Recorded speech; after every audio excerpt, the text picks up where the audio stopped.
Assalamualaikum warahmatullahi wabarakatuh. Waalaikumsalam warahmatullahi wabarakatuh. Hari ini adalah edisi keempat dari Ngopi 20. Topiknya adalah proses desain lanskap pada proyek high rise. Saya catat bahwa peserta hari ini sangat beragam, dari yang Bapak dan Ibu yang senior hingga yang penerus profesi kita. Keberagaman ini penting menurut saya karena di kesempatan ini kita bisa saling sharing, saling mendengar pengalaman, dan yang paling penting adalah mengenal proyek yang dikerjakan oleh sesama sejawat kita. Kita itu seringkali nggak tahu teman kita yang si A itu mengerjakan apa, proyeknya di mana. Sementara kalau ditanya nama arsitek dari luar negeri, kita pada tahu proyek mereka apa saja gitu loh. Jadi kesempatan untuk mengenal proyek sejawat kita sangat penting. Baik, tidak berpanjang-panjang karena Ibu Kartika Wulandari. Halo. Ibu Ari. Ya. Mangga, kita mulai. Kita mulai ya. Halo, Assalamualaikum warahmatullahi wabarakatuh. Selamat sore semuanya. Terima kasih sudah bergabung di sesi ini. Mendengarkan sedikit sharing dari saya. Gitu. Nah, kita mulai ya. Oke, semuanya bisa lihat? Bisa. Oke, alhamdulillah. Oke, kalau gitu kita mulai. Seperti tadi Mas Rahman udah bilang, hari ini adalah sesi keempat dari Ngopi 20. Ngobrol online Pakanan IALI 2020 yang kita lakukan via Zoom meeting. Kayaknya saya pembicara pertama yang perempuan ya, setelah sebelumnya kemarin laki-laki semua. Nah, mungkin hari ini sedikit berbeda. Saya mencoba membawakan topik terkait proses desain lanskap pada bangunan tinggi. Dan seperti judulnya, dan ini kaitannya lebih ke kita pengen ngobrol, karena ini sifatnya sebagai diskusi bersama. Semoga untuk kita ke depannya meningkatkan peran arsitek landscape pada berbagai tipe proyek. Tadi Mas Rahman bilang kadang-kadang kita juga nggak tahu sih teman kita yang ini ngerjain apa aja sih gitu. Tipe proyek apa aja yang dikerjain. Ini hanya salah satu dari tipe proyek landscape yang kita bisa kerjakan. Gitu. Mungkin sedikit perkenalan. Saya Kartika Wulandari. Saya arsitek landscape tentunya gitu. Kurang lebih ternyata udah punya pengalaman profesional sekitar 15 tahun. Saat ini saya tergabung di salah satu konsultan perencanaan dan perancangan di Jakarta, posisinya namanya Townland International. Nanti kita akan cerita sedikit lagi di belakang tentang perusahaan saya ini. Sebelumnya saya sempat bekerja sebentar di salah satu developer swasta yang memang dia fokusnya untuk mengerjakan bangunan apartemen premium di Jakarta Selatan. Sebelum-sebelumnya lagi saya bergabung di beberapa biro konsultan. Saya lulus dari IPB, by the way. Gitu. Nah, tadi saya lihat ada beberapa dosen saya di sini. Halo Pak, Bu, Assalamualaikum. Mudah-mudahan berbagi hari ini jadi sesuatu yang bisa jadi topik diskusi berikutnya. Nah, kalau kita ngomongin arsitek lanskap, sebenarnya kan cukup banyak ya aspek yang bisa kita jadikan atau banyak aspek yang kita harus pikirkan atau kita bisa terlibat di situ.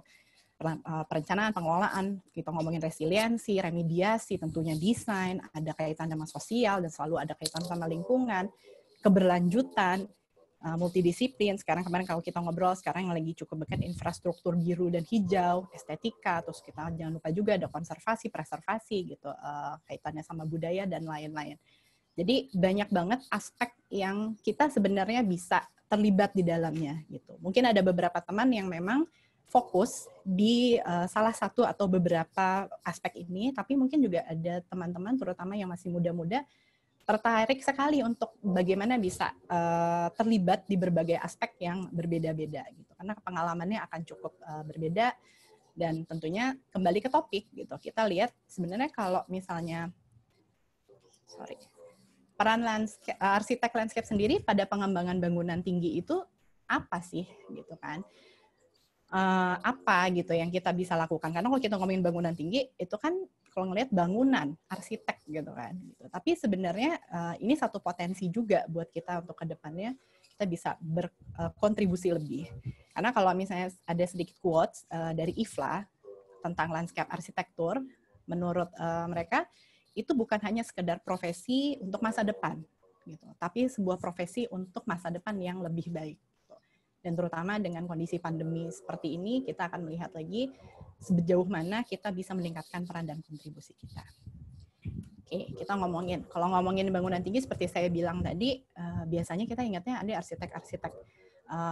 Siapakah yang terlibat dalam pembangunan satu bangunan A atau satu bangunan B, dan lain sebagainya gitu. Tapi kenapa sih gitu kita muncul? Nah, ini sedikit sekali dari yang saya bisa simpulkan gitu bahwa salah satunya adalah muncul akibat kenaikan harga lahan versus jumlah penduduk gitu yang tentunya selalu kejar-kejaran gitu. Di daerah urban bahkan daerah semi urban, kalau kita bilang sekarang juga kota satelit, mulai muncul bangunan-bangunan tinggi karena kaitannya sama harga lahan tadi gitu kan. Pada bangunan tinggi ini dalam satu tapak kita bisa memanfaatkan guna lahan itu lebih efisien. Tentunya karena dia naik ke atas gitu, jumlah pengguna atau ragam manfaat yang kita bisa masukkan ke dalam satu proyek pengembangan itu juga bisa meningkat kapasitasnya. Misalnya kayak gedung kantor, hotel, komersial, hunian vertikal, atau bahkan sekarang jauh lebih mudah ditemukan atau kita sering lihat bangunan-bangunan mixed use, TOD gitu. Dan ini sebenarnya adalah juga kita bisa melihat ke depannya gitu. Ini potensi pertambahan ruang terbuka sebagai fasilitas publik. Ruang terbuka misalnya pedestrian, kayak misalnya sekarang yang sedang cukup happening juga gitu kan di DKI dan mudah-mudahan akan berlanjut ke daerah-daerah lain. Kemudian pembangunan taman gitu, area-area resapan gitu. Diharapkan ini bisa jadi berpotensi untuk menambah ruang-ruang tersebut. Kemudian juga jangan lupa ada perubahan gaya hidup urban gitu, terutama untuk kaum muda, kaum milenial gitu sekarang bilangnya. Kalau bisa kita gaya hidupnya lebih ke compact living. Live, work, play itu ada di satu area atau di kawasan yang tidak jauh satu sama lainnya. Karenanya perlu ragam fungsinya di situ supaya nggak terlalu banyak waktu yang dihabiskan buat di perjalanan. Jadi nggak terlalu banyak stres. Waktunya bisa digunakan untuk kegiatan yang lebih produktif. Atau misalnya untuk rekreatif gitu, nongkrong ngobrol sama teman atau belajar via online kayak gini atau ikutan seminar dan segala macam gitu. Karena ini juga salah satu hal yang menyebabkan kenapa kita mulai beralih ke bangunan tinggi. Kemudian nilai tambah apa sih gitu yang kita bisa wujudkan dengan keterlibatan seorang arsitek landscape di dalam proyek seperti ini. Kalau kita ngomongin desain, tentunya macam-macam sekali gitu, karena setiap arsitek, setiap desainer, setiap project itu punya tujuannya masing-masing. Gitu. Kemudian gaya desain dari satu desainer ke desainer lain, dari satu firma ke firma lain, mereka punya SOP-nya sendiri, punya ciri khas sendiri. Itu fine gitu kan. Itu keberagaman itu justru menarik gitu kan. Kita bisa belajar dari situ. Tapi yang mungkin saya highlight di sini ada beberapa poin penting yang sebaiknya setiap desain itu mengaplikasikannya. Salah satunya adalah yang pertama adalah misalnya mendukung komunitas, penting karena ini adalah kaitannya sama penggunanya. Pastinya berwawasan lingkungan. Kalau landscape pasti konotasinya udah langsung landscape lingkungan itu udah automatically. Kemudian estetik, karena kita ngomongin desain, gitu kan ada art di situ. Nah, sementara kalau misalnya kita ngomongin komunitas, mendukung komunitas, artinya sebisa mungkin desainnya inklusif untuk beragam tipe pengguna. Karena kalau misalnya tadi saya udah bilang, kapasitas pada bangunan tinggi itu kan beragam. Kalau misalnya fungsinya juga beragam, berarti tipe-tipe penggunanya pun akan macam-macam, gitu kan. Gitu. Berbagai kalangan, berbagai kita ngomongin sosial ekonomi, gitu. Terus usia, gitu kan. Gitu. Yang penting ruang-ruang tersebut fungsional dan nyaman. Kemudian ada ragam pengalaman ruang yang bisa didapat dari mulai perimeter, terus misalnya area biasanya drop off gitu, misalnya area fasilitasnya seperti apa, transisi dari luar ke dalam, itu juga menjadikan ragam pengalaman ruang yang berbeda. Terus tentunya keterhubungan antar ruang, gitu, supaya akses menuju si area-area tersebut juga mudah didapat. Adopsi prinsip desain universal ini kayaknya udah satu keharusan memang saat ini. Kemudian sebisa mungkin desainnya untuk pemanfaatan ruang yang optimum. Karena balik lagi, kita berada di area yang nilai lahannya sangat tinggi, gitu. Jadi sebisa mungkin manfaat ruangnya pun optimum. Dan jangan lupa ini mungkin satu yang harus kita highlight juga, yang pasti adalah kita mendesain untuk keselamatan dan keamanan penggunanya. Kemudian kaitannya sama wawasan lingkungan, pastinya kita bisa sebisa mungkin sesuai karakter, kawasan, lingkungan existingnya seperti apa, dan pastinya keberadaan lanskap di situ harusnya meningkatkan kualitas lingkungan gitu. Ini juga kompensasi ya terhadap proses pembangunan gitu, yang pastinya ada impact-nya terhadap lingkungan. Kita bisa membantu penurunan suhu lingkungan dengan berbagai treatment gitu, kemudian mengurangi dampak visual atau malah meningkatkan potensi-potensi visual yang ada. Sekarang kayaknya nggak mungkin kita mengabaikan prinsip-prinsip keberlanjutan, sebisa mungkin itu diterapkan juga pada proyek-proyek seperti ini. Misalnya yang sekarang lagi cukup happening adalah infrastruktur biru gitu, atau water sensitive urban design. Ada berbagai macam elemen dan treatment yang kita bisa terapkan di area landscape. Dan kemarin kita ngobrolin ada webinar juga kerjasamanya IALI GBCI sama ILHI, kita ngomong tentang peran pohon pada area perkotaan. Sebisa mungkin juga kalau memungkinkan kita dukung preservasi pohon dewasa existing pada tapak yang kita kerjakan. Dan kaitannya dengan estetik, ya tentu saja gitu. Ini kita ngomongin desain, sedapat mungkin ada unsur estetikanya. Kalau kita berada dalam satu kawasan yang punya tema tertentu atau kawasan pengembangan yang kita kerjakan itu punya tema tertentu, sebaiknya kita memperkuat di situ gitu. Kita tahu storyline-nya seperti apa, visinya seperti apa, dan desain kita pun akan justru menambah nilai yang baik di situ. Pilihan material tanaman, perkerasan, elemen landscape lain juga sebaiknya sesuai tema.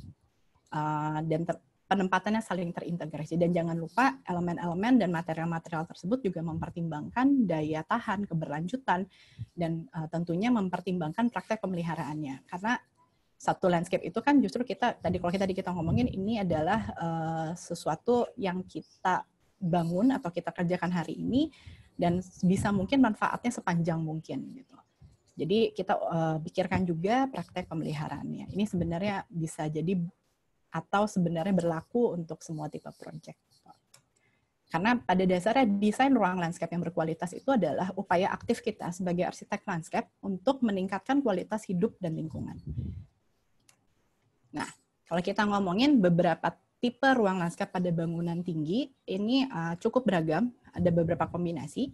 Salah satunya ini, ada deck landscape yang terkoneksi, jadi dia terhubung dari level ground floor atau level dasar, kemudian biasanya terhubung ke area fasilitas yang berada di atas basement atau di atas gedung parkir 1-2 lantai. Terus ada juga kalau misalnya dalam satu tipe pengembangan dia memiliki beberapa bangunan atau tower gitu, dan itu ingin dihubungkan dengan semacam jembatan sky bridge, dan si jembatan itu juga bisa dimanfaatkan sebagai sky garden. Tentunya semua salah satunya misalnya kayak kita udah lihat contohnya kayak High Line di New York gitu, ada Seoul Garden, itu juga menghubungkan justru bukan cuma antar bangunan gitu ya, tapi menghubungkan bagian-bagian kota yang lain. Terus ini roof garden ekstensif. Nah, biasanya ada juga bangunannya udah berdiri, terus ada beberapa bangunan utilitas atau bangunan parkir yang di atasnya kita nggak perlu atau tidak dimaksudkan sebagai tempat untuk melakukan suatu aktivitas khusus. Gitu. Nah, di sini biasanya memang untuk pertimbangan pemeliharaan juga, jadi yang dilakukan adalah pendekatan roof garden ekstensif sebagai visual, gitu, untuk peningkatan visual, kemudian menurunkan heat island effect. Kemudian ada juga yang roof garden di atas gedung parkir tunggal. Nah, kalau bisa dilihat di sini sebenarnya fasilitas utamanya berada di area ground floor atau di area dasar. Tapi dia juga punya beberapa gedung parkir. Nah, ini biasanya area ini bisa dimanfaatkan sebagai tambahan fasilitas bagi lingkungan tersebut gitu. Atau yang sekarang ini cukup sering kita temui, terutama untuk kawasan mixed use atau blok apartemen gitu, roof garden-nya berada di atas gedung parkir terintegrasi. Gitu. Jadi memang ini adalah fasilitas utama untuk keseluruhan area pengembangan gitu, ada di sini semua gitu. Jadi memang biasanya ragam fasilitas yang harus disediakan pun akan bertambah. Ini saya ambil dari HDB Landscape Guide dari Singapura. Kalau misalnya semuanya mungkin semuanya tahu, mungkin project ini Park Royal on Pickering, kita ngelihat betapa si ruang landscape yang terbentuk ada di berbagai level, multi layer gitu ya, gitu, dari area fasilitas, dari area perimeter bangunannya gitu. Jadi kalau dilihat ini salah satu project yang menurut kita dan bisa terlihat, kalau dilihat ini terlihat terdesain dan termaintain dengan baik. Nah, kita ngomongin proses desain landscape. Sebenarnya kalau proses desain landscape itu kan cukup standar, gitu kan, dari mulai kita semua dari yang di bangku kuliah juga belajar proses desain landscape, ya kurang lebih prosesnya akan sama dari project ke project, dari waktu ke waktu sebenarnya hampir mirip gitu. Terus bedanya apa gitu. Nah, sekarang yang perlu saya highlight sedikit gitu. Kenapa pada bangunan high-rise ini bedanya apa sih gitu terhadap si proses desain landscape? Kita lihat lini masanya dulu deh gitu. Lini masa pekerjaan landscape pada bangunan high-rise. Kalau tadi kita bilang dari biasanya ada pradesain gitu, kemudian kalau yang standar dari konsep, skematik, pengembangan desain, dokumen tender gitu. Itu kan kurang lebih hampir sama. Mungkin ada beberapa perbedaan terminologi atau ada yang ditambahkan atau yang dikurangkan dari si milestone ini, tapi umumnya akan mirip-mirip gitu.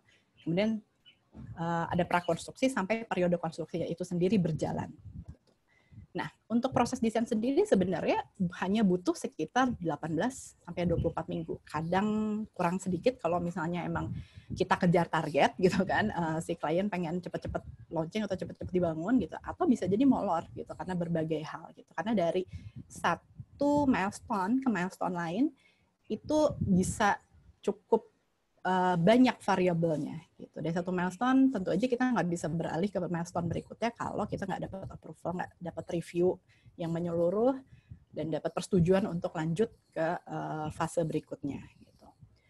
Kemudian kalau dilihat juga proses perizinan pada bangunan tinggi, artinya mungkin bisa disebutkan kalau di DKI bilangnya bangunan lebih dari 8 lantai atau luasnya lebih dari 5.000 meter persegi, itu proses perizinannya cukup panjang dan cukup berliku gitu ya. Dari mulai konsep, skematik, sampai pengembangan desain. Mereka bilangnya gambar perencanaan arsitektur gitu. Ini prosesnya kepanjang. Nanti saya kasih sedikit highlight-nya seperti apa. Kemudian setelah itu ada proses perhitungan biaya dan persetujuan dari pemilik proyek. Itu biasanya mulai dari awal proyek mereka udah punya benchmarking budgetnya sekian gitu, terus di akhir skematik biasanya ada owner estimate gitu karena mereka udah bisa mulai memperkirakan dengan desain yang seperti ini kurang lebih budget kita yang harus disediakan itu berapa. Kemudian pada saat gambar kerjanya sudah dibikin, artinya udah lebih detail gitu, udah bisa dihitung lagi dengan lebih mendetail dan lebih menyeluruh, itu muncul RAB gitu. Kemudian pada saat udah selesai, bisa jadi ternyata over budget atau ternyata kondisinya udah berubah gitu, harus ada perubahan dan segala macam, banyak banget persetujuan. Bahkan sampai konstruksinya itu sendiri berjalan, bisa jadi biaya dan persetujuan pemilik proyek ini prosesnya akan terus berjalan gitu. Sampai satu periode konstruksi itu selesai, kita serah terima gitu kan proyeknya, kemudian mulai fase pemeliharaan. Nah, ini sendiri kalau lancar gitu, saya ngobrol sama teman-teman arsitek, kurang lebih bisa 3 tahun, bisa 5 tahun, rata-rata antara 3 sampai 5 tahun, atau bahkan lebih. bisa ada beberapa proyek yang bahkan 1 dekade itu belum selesai dengan berbagai alasan dan berbagai faktor gitu ya. Nah ini sekilas kali gitu. Saya juga bukan ahlinya di sini gitu kan. Ini biasanya juga memang ranahnya para teman-teman di arsitektur gitu. Tapi ini kalau kita ngomong di DKI, proses perolehan izin pendirian bangunan tinggi di DKI Jakarta sendiri itu kurang lebih seperti ini gitu. Cukup banyak dan cukup banyak aspek juga yang harus dipertimbangkan dan disetujui dari satu tahapan ke tahapan lain, itu juga memakan waktu gitu. Ini saya ambil sumbernya dari websitenya Jakarta Property Institute yang memang dia meneliti tentang ini, ada tulisannya gitu. Dan kalau misalnya dia juga menyadur ada semacam laporan dari World Bank gitu. Rata-rata proses perolehan izin ini bisa jadi sekitar 191 hari rata-rata, sekitar 4,5 bulan. Jadi bayangkan 4,5 bulan sendiri untuk ngurus izinnya. Walaupun selama itu juga kita berproses ya desainnya. Tapi kalau ini nggak terwujud, ini belum bisa dicapai, ya berarti kita nggak bisa lanjut ke proses berikutnya gitu kan. Ya orang nggak dapat izin gitu kan, gitu nggak akan lanjut lagi ke proses berikutnya. Jadi kalau kita ngomongin proses desain landscape-nya, sebenarnya tadi yang di depan ada pradesain. Menurut saya salah satu yang paling penting, mengingat tadi kalau udah dilihat lini masanya cukup panjang, yang paling penting adalah administrasinya harus clear dulu, SPK, kontrak, perjanjian gitu. Ini stand off point kita gitu. Ini sebisa mungkin sudah disetujui kedua belah pihak, pemberi tugas dan penerima tugasnya seperti apa, supaya nanti pada saat terjadi hal-hal yang tidak diinginkan, force majeure, kemudian tiba-tiba proyeknya berhenti karena satu dan lain hal, kita tahu apa yang harus dilakukan karena basis hukumnya ada. Gitu.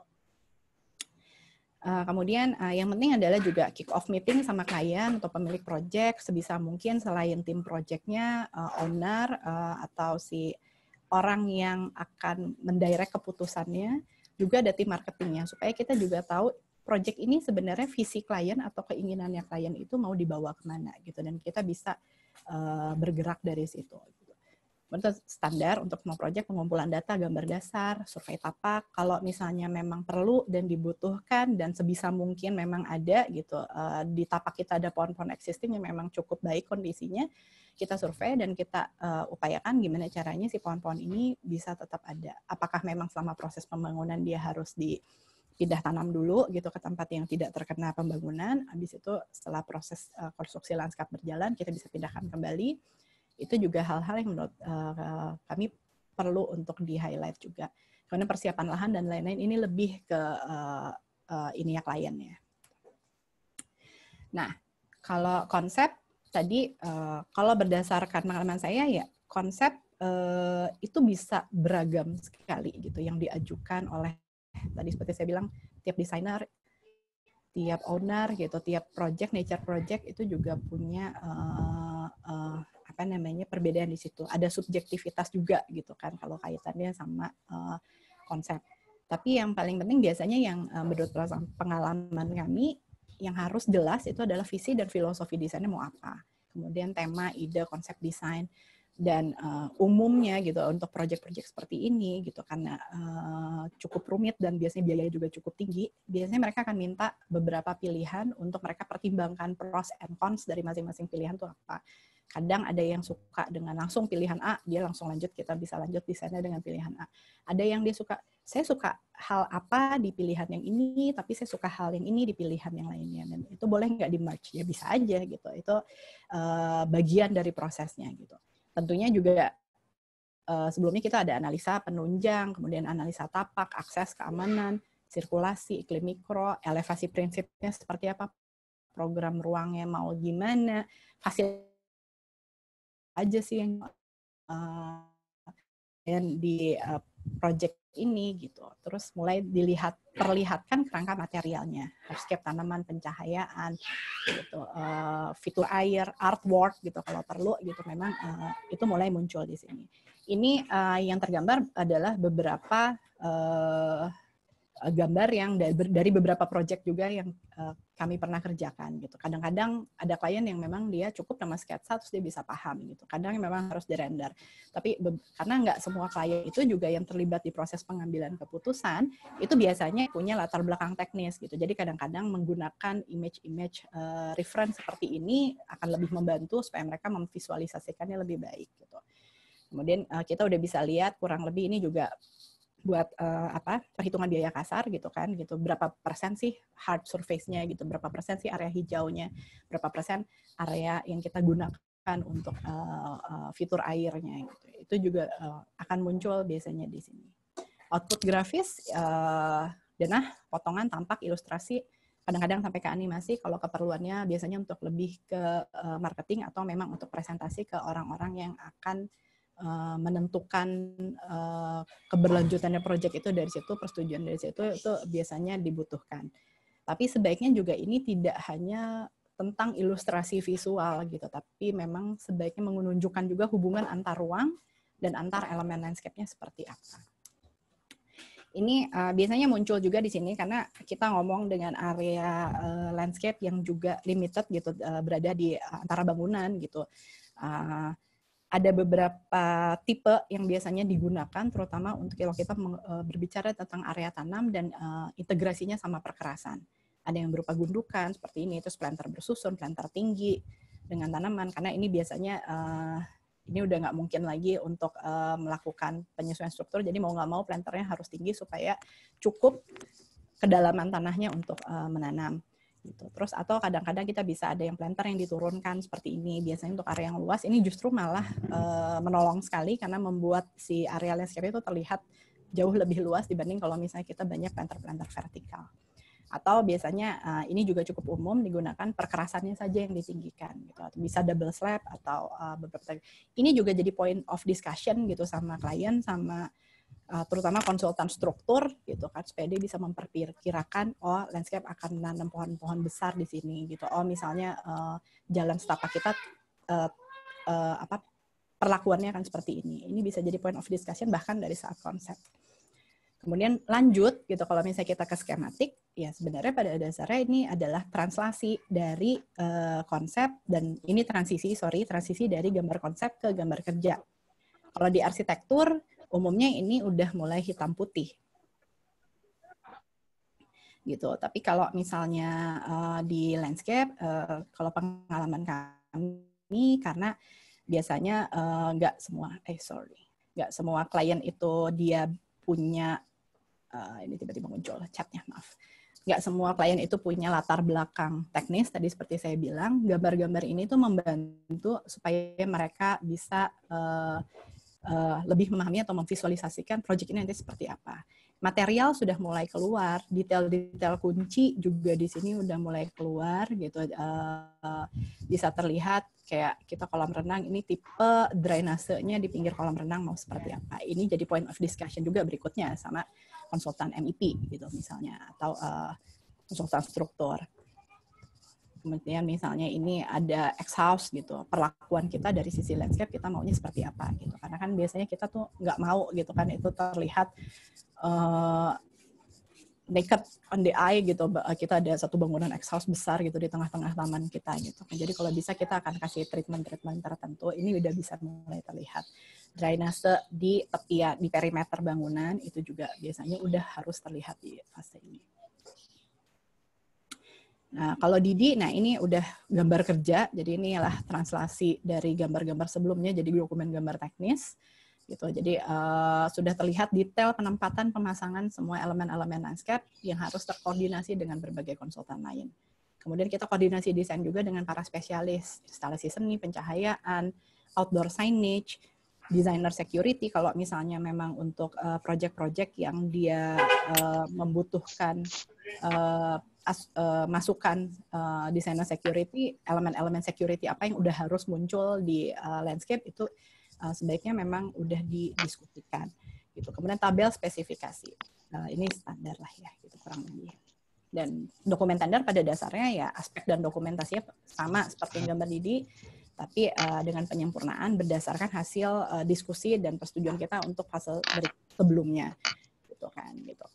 Kemudian ini juga muncul dokumen spesifikasi teknis supaya kita bisa jaga kualitas material, bagaimana cara pengangkutannya, penyimpanannya, dan pemasangannya di lapangan.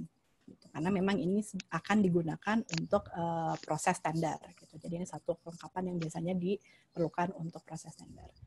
Kalau proses standar biasanya memang ada di, kalau saya sebutnya di fase ini ya, prakonstruksi. Karena fase ini juga bisa memakan waktu cukup panjang. Pelaksanaan proses standar pada dasarnya oleh klien dan pemilik proyek untuk memilih kontraktor. Kadang ada beberapa proyek yang hardscape-nya itu atau struktur akan dikerjakan oleh kontraktor utama gitu, tapi tidak menutup kemungkinan juga ada beberapa paket-paket pekerjaan landscape yang akan dipecah-pecah lagi menjadi misalnya pekerjaan hardscape di area ground floor, pekerjaan hardscape di area podiumnya, sama softscape gitu. Softscape pun kalau cukup besar kadang-kadang bisa menggunakan beberapa kontraktor gitu.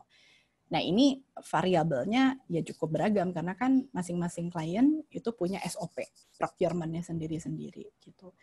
Kemudian rapat koordinasi lanjutannya kalau udah dipilih kontraktornya kita rapat koordinasi sama kontraktor terpilih, ngomongin material, hardscape, tanaman, pencahayaan yang mau dipakai itu seperti apa.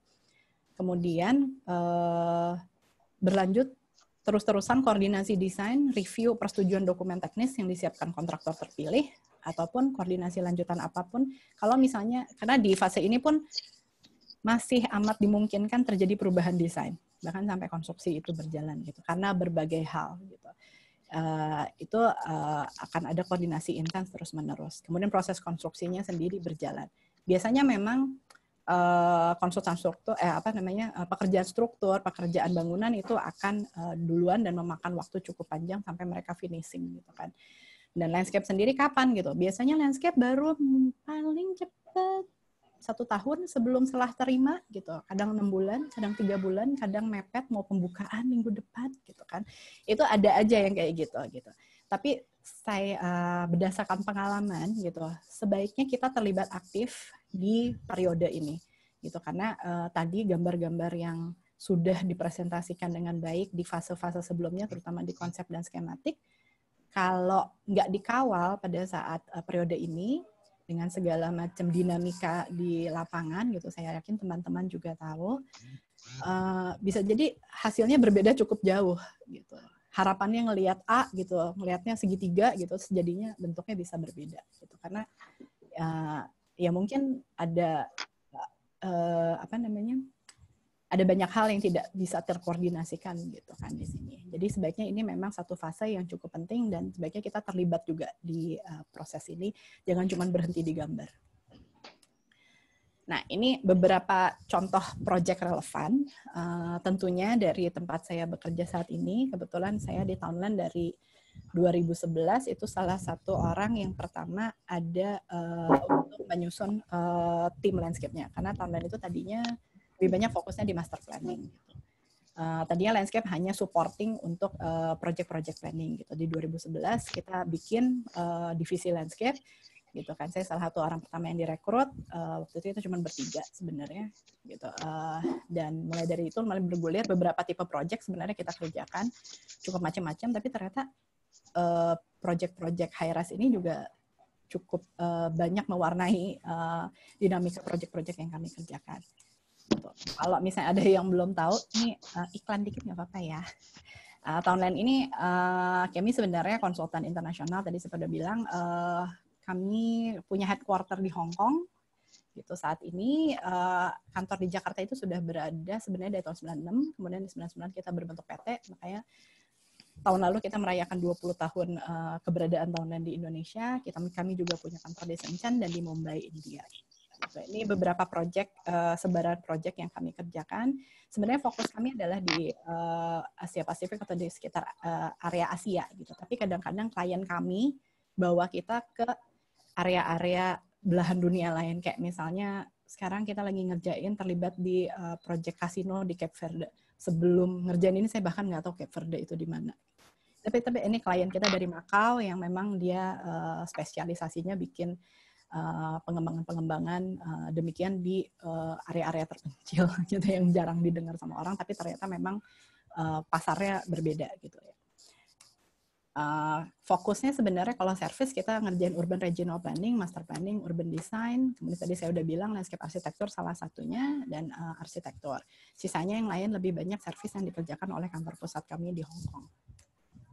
Nah, ini beberapa proyeknya yang sudah terbangun, gitu. Ini salah satunya adalah Essence Dharma Wangsa, gitu. Ini udah cukup lama sebenarnya. Di bilangan Jakarta Selatan, kami waktu itu terlibat untuk renovasi area gerbang utamanya, kemudian melakukan penyempurnaan pada bangunan-bangunan yang baru dibangun. Gitu. Kemudian ini salah satu apartemen di Bekasi, gitu. Bilangnya Spring Lake Apartemen. Dan pada saat kita selesai dengan blok Spring Lake Apartemen ini, kita lanjut dipercaya untuk mengerjakan area berikutnya, Spring Lake View, gitu. Kemudian sebenarnya area pinggir danaunya juga sama, sebenarnya waktu itu sempat mengerjakan konsep untuk yang Spring Lake 3, gitu, tapi saat ini berhenti. Gitu. Dan ini untuk yang Spring Lake View, kurang lebih dari 4 tower apartemen ini, 2 towernya sudah dibangun dan landscape-nya di podium kurang lebih 80%. Gitu, udah dibangun. Bisa dilihat seperti ini. Ini juga apartemen di Kelapa Gading, gitu. Nah, ini kebetulan cukup unik karena sebenarnya area fasilitas utamanya itu berada di ground floor. Area di atas bangunannya itu, di atas bangunan parkirnya itu memang fasilitas tambahan, gitu. Tapi juga cukup menarik dan menjadi pelengkap fasilitas untuk kawasan. Gitu. Ini juga another apartemen di Jakarta Barat, milik Ciputra. Ini cukup unik, kita ngerjain rooftop tower salah satu perusahaan FMCG di Jakarta Barat, gitu. Waktu itu mereka udah punya desain, gitu, awalnya, gitu, udah sempat dibangun, gitu, tapi mereka punya kesulitan teknis karena sebenarnya, nah ini beberapa klien itu tidak punya tim landscape in-house, gitu. Jadi pada saat mereka melaksanakan project-project seperti ini, ternyata mereka butuh bantuan teknis dan pendampingan pada saat konstruksi supaya memastikan hal-hal yang memang sebelumnya tidak pernah dipikirkan akan terjadi, gitu. Ini sempat bocor, katanya di awal-awal pembangunan sempat bocor ke lantai bawahnya. Kalau misalnya lantai bawahnya parkir, mungkin kebocoran itu masih bisa ditanggulangi dengan mudah ya. Tapi ini lantai bawahnya adalah kantor, karena ini gedung kantor sebenarnya, headquarter. Gitu. Jadi bisa dibayangkan gitu paniknya mereka, gitu. Makanya mereka datang coba untuk dilihat lagi ini bisa diperbaiki seperti apa, desainnya dibetulkan, kemudian tolong diawasi pada saat pembangunannya gimana. Ini salah satu project high rise terbesar yang kami kerjakan, gitu. 10 tower apartemen dibagi jadi 2 kompleks, gitu, di Bilangan Serpong, gitu. Ini 4 tower untuk mereka menyasar segmen market yang berbeda, gitu. Jadi itu juga sebabnya pada saat mengajukan ini kami mengajukan konsep yang berbeda untuk yang compounding ini dan compounding satunya, gitu, karena segmen marketnya cukup berbeda. Ini juga sudah jadi, kebetulan mereka membangun si podiumnya dalam waktu yang bersamaan, gitu. Dan ini malah jadi salah satu yang udah jadi, sementara si bangunan-bangunannya beberapa masih ada yang dalam proses finishing, gitu, sebelum serah terima, tapi fasilitas-fasilitas landscape-nya justru sudah bisa digunakan. Ini recently, gitu, kita tahun lalu menyelesaikan salah satu area landscape di bangunan perkantoran di Mega Kuningan.